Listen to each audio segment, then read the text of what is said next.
Hello student, मैं अजय फिर से आपका इस ऑनलाइन क्लास में स्वागत करता हूं। अभी हमने एम्प्लॉयबिलिटी स्किल में जो यूनिट शुरू कर रखी है व्यावसायिक सुरक्षा, स्वास्थ्य और पर्यावरण शिक्षा, occupational safety, health and environment education, जिसमें हम कुछ टॉपिक कवर कर चुके हैं। Safety, health, occupational hazard, accident and safety. तो उसी में आगे कंटिन्यू करते हुए आज हम जो टॉपिक लेने जा रहे हैं वह है फर्स्ट एड, प्राथमिक चिकित्सा। क्या होता है ये प्राथमिक चिकित्सा, या यूं कहे प्राथमिक उपचार? फर्स्ट एड क्या है? हमने पिछली कुछ क्लास में देखा है कि कार्यस्थल पर कुछ जाने अनजाने में दुर्घटनाएं हो जाती हैं।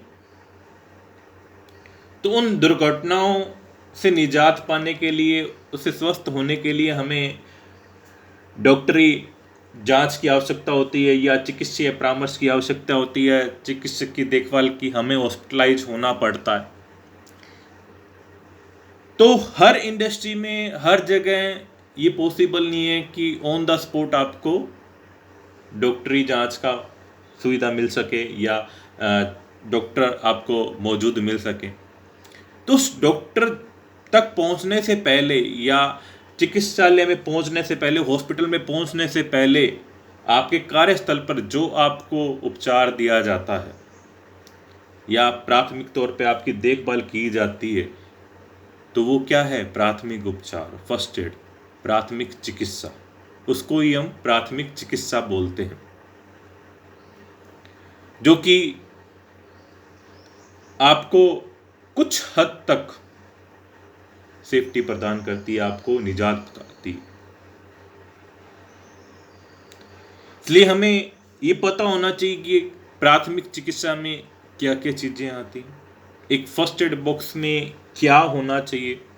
वैसे तो इस फर्स्ट एड के बारे में सभी पर्सन्स को, सभी व्यक्तियों को पता होना चाहिए। हमें हमारे घर पे भी ये सुविधा होनी चाहिए। ना जाने कब इस चीज़ की हमें ज़रूरत पड़ जाए, हमें इसकी जानकारी होना बहुत आवश्यक है। अपने दैनिक जीवन के लिए भी जानकारी होना बहुत ज़रूरी है। ज़रूरी नहीं है सिर्फ कार्यस्थल पे दुर्घटना हो, दुर्घटना कहीं पे भी हो सकती है। अगर हमें ये फर्स्ट एड के बारे में जानकारी होगी तो हम काफ़ी हद तक सुरक्षा प्रदान कर सकते हैं अपनों को, अपने आप को और अपने साथियों को, अपने परिवार को हम ये सुविधा दे सकते हैं। तो सबसे पहले चीज़ ये आती है कि फर्स्ट एड में हमें क्या करना होता है। कि कार्यस्थल पर अगर कोई व्यक्ति घायल हो जाता है या बीमार हो जाता है तो उसकी देखभाल कैसे करनी चाहिए। सबसे पहले तो हमें उस व्यक्ति को खुले वातावरण में लेके आना, उसको हिम्मत बंधानी। उस जिसके साथ दुर्घटना हुई है उसको फील नहीं कराना कि आप कितनी चोट लग गई है, ये हो गया है। हमें उसमें साहस बंधाना है, उसको पावर देनी है कि नहीं, कुछ नहीं हुआ, आप सेफ हो, आप सही हो, आपको सुविधा मिल जाएंगी। हॉस्पिटल ले जाने से पहले हमें जहां तक संभव हो हमें उसका ट्रीटमेंट करना चाहिए। अगर चोट है, ब्लड आ रहा है, तो हमें उस ब्लड को रोकने की कोशिश करनी चाहिए। उसका शरीर अगर ठंडा पड़ रहा है तो उसको गर्म कुछ खाद्य पदार्थ या पिलाकर हम उसको अंदर गर्मी उत्पन्न करनी चाहिए।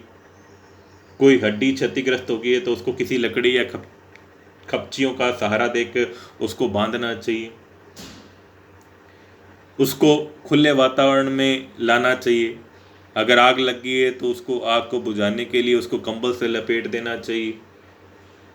तो ये छोटे छोटे क्या है, प्राथमिक उपचार, ये जिससे हम व्यक्ति को कुछ हद तक बचा सकते हैं। डॉक्टर अपना ट्रीटमेंट करेगा, नो डाउट, लेकिन डॉक्टर तक पहुंचने से पहले हम क्या कर सकते हैं वो हमें पता होना चाहिए। एक फर्स्ट एड बॉक्स में क्या क्या होनी चाहिए, क्या क्या आइटम होनी चाहिए, उनके बारे में हमें पता होना चाहिए। जैसे कुछ आइटम हैं जिनके बारे में अपनी जानकारी होनी चाहिए। डेटोल होनी चाहिए, दर्द निवारक गोलियाँ होनी चाहिए, रुई होनी चाहिए, बर्नोल होनी चाहिए, बैंडेज होनी चाहिए, सेफ्टी पिन्स होनी चाहिए, कैंची होनी चाहिए, कुछ टिंचर, आयोडीन, बेंजीन, ये कुछ मेडिकल प्राथमिक उपचार के लिए कुछ मेडिसिन्स हैं जिनके बारे में हमें जानकारी होनी चाहिए, जिससे हम ये फर्स्ट एड बॉक्स को बना सकें और प्राथमिक उपचार के लिए यूज कर सकें। ज़्यादा से ज़्यादा हमें उस व्यक्ति को जिस ट्रीटमेंट देना है जितना हम दे सकते हैं, प्राथमिक उपचार दें ताकि वो उसमें साहस बंधा रहे। डॉक्टर से तक पहुंचने से पहले हम उसका ट्रीटमेंट कर दें, उसको हिम्मत बंधाएं। तो ये क्या होता है, हमारी तरफ से की जाने वाली उसकी देखभाल है जो हमें हर हालत में करनी चाहिए। नेक्स्ट आता है first aid and transportation of sick person. अब बात आती है प्राथमिक चिकित्सा और बीमार व्यक्ति का परिवहन कैसे करें। चोट लग गई, अब उसको हॉस्पिटल तक लेके जाना है इस व्यक्ति को। कुछ संस्थाएं या कार्यस्थल में तो जहाँ पे यूं कहें कि हम खतरा कम होता है, 200 व्यक्ति काम कर रहे हैं, तो वहाँ पे प्राथमिक चिकित्सा उपलब्ध होती है। डॉक्टर या नर्स वहाँ पे परमानेंट होनी जरूरी है। अगर कोई जोखिम वाला काम है तो वहाँ पे अगर 100 व्यक्ति काम कर रहे हैं तो वहाँ पे इस तरह का चिकित्सा कक्ष होना बहुत जरूरी है। आपातकालीन सुविधा होनी जरूरी है। इंडस्ट्री के आसपास हॉस्पिटल या आपातकाल चिकित्सा होना बहुत ही आवश्यक है। तो सबसे पहले हमारा प्राथमिक चिकित्सा में काम क्या होगा। अगर कोई व्यक्ति इंजर्ड हो गया है, आपको लगता है कि ज़्यादा इंजर्ड हो गया, ज़्यादा चोट लगी है, तो उसको सबसे पहले हमें आपातकाल के लिए इमरजेंसी कॉल करनी है, एम्बुलेंस बुलवानी है, या कोई व्हीकल अगर कंपनी का कार्यस्थल पे व्हीकल है तो उसके द्वारा हमें उसको हॉस्पिटल पहुंचाना है। वहाँ पे आपातकाल में हमें सूचना दे देनी चाहिए कि हम उस व्यक्ति को, फलां व्यक्ति को लेके आ रहे हैं। जितना हो सके उस व्यक्ति को हमें मतलब वहाँ तक ले जाने से पहले उसको कृत्रिम श्वास देना है, उसको मतलब एहसास कराना है कि हम उसके पास ही,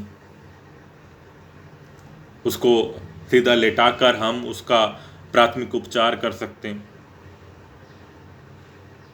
जब तक हम अपनी कोशिश कर सकते हैं वो सारी कोशिश हमें उसके साथ करनी चाहिए, इस व्यक्ति को, ताकि उसकी सांस चलती रहे। हर तरह से उसको प्राथमिक चिकित्सा हमें अपनी तरफ से देना, ये हमारा दायित्व भी है।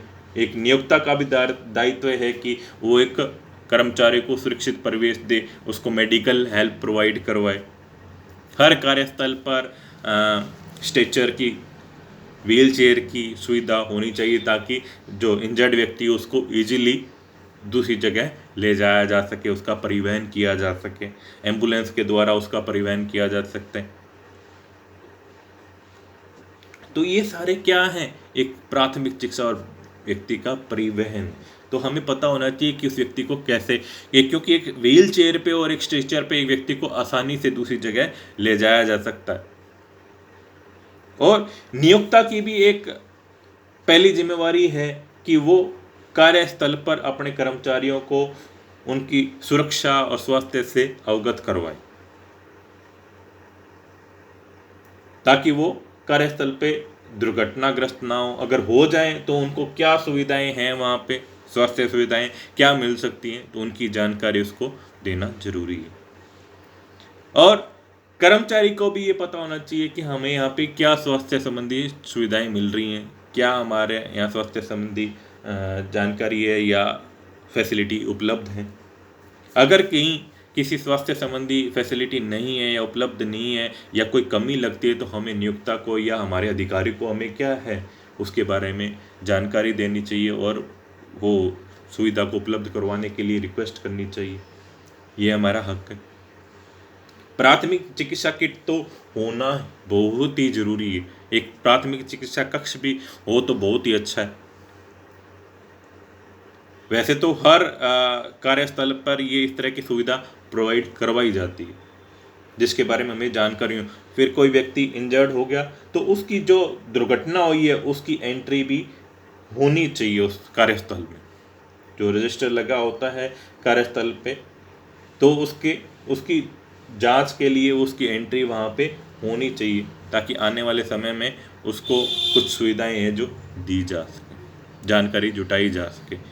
उस व्यक्ति का पूरा हिस्ट्री भी वहाँ पे मौजूद होती है, जिससे हमें पता लग जाए कि किस तरह का ट्रीटमेंट उसके साथ किया जा सकता है। तो इस तरह से एक प्राथमिक चिकित्सा देकर एक व्यक्ति को हम काफ़ी हद तक बचा सकते हैं और उसके जीवन को बचा सकते हैं। तो आज के लिए प्राथमिक चिकित्सा में इतना ही, फर्स्ट एड में इतना ही। उम्मीद करता हूँ आप सभी को ये पसंद आया होगा। तो लाइक करें, सब्सक्राइब करें और शेयर करें, और सोशल डिस्टेंसिंग का ध्यान रखें, सेफ रहें, घर पे रहें। Thank you.